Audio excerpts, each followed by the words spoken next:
یہی آشیان گمراہوں کے مسکن ہمارے نبی کی سنتیں قدم بقدم۔ تو آج آپ کے سامنے رکھنا ہے بستر پر لیٹنے اور سونے کی سنتیں۔ رسول اللہ صلی اللہ علیہ وسلم جب بستر پر لیٹتے تو بستر پر آنے سے پہلے آپ مسواک کرتے، کنگھی کرتے۔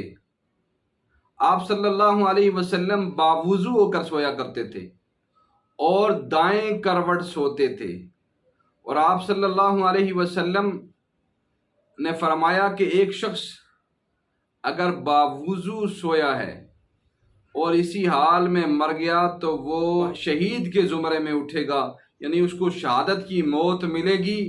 اور ایک حدیث کے اندر آتا ہے کہ روحیں نیند کی حالت میں عالم بالا کی طرف جاتی ہیں، اور وہ شخص جو باوضو سوتا ہے اس کی روح عرش کے سامنے سجدہ کرتی ہے۔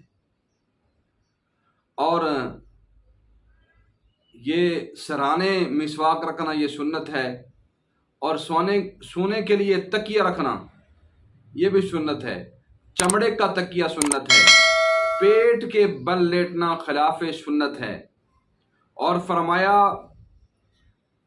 دروازہ بند کر کے سونا بھی سنت ہے، اور سونے سے پہلے سرما لگانا سنت ہے، بستر کو جھاڑنا سنت ہے، تکیہ رکھنا سنت ہے، اور سونے سے پہلے اہل و عیال سے گفتگو کرنا، بات چیت کرنا یہ سنت ہے، اور عصر کے بعد سونا یہ خلاف سنت ہے۔ جو صبح سوتا ہے اس کی رزق میں تنگی ہوتی ہے، اور سونے کے لیے الگ تہ بند کپڑا رکھنا یہ بھی سنت ہے، اور عشاء کے متصل بعد سونا یہ سنت ہے۔ چارپائی پر سونا سنت ہے، اور سونے سے پہلے پانی رکھنا اپنے قریب میں یہ سنت ہے۔ اور اس کے علاوہ سونے سے پہلے انسان کو مذکور اذکار پڑھ لینے چاہیے، سورہ ملک کی تلاوت کر لینی چاہیے۔ جو شخص سونے سے پہلے سورہ ملک پڑھتا ہے وہ جہنم کی آگ سے محفوظ رہے گا۔ اور ایسے ہی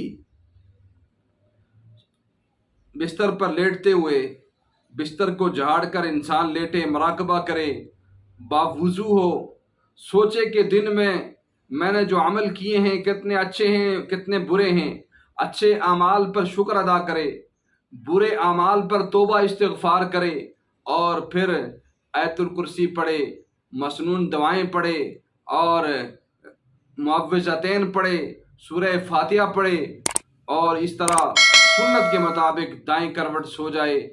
اللہ تعالی ہمیں اس سنت پر عمل کرنے کی توفیق عطا فرمائے۔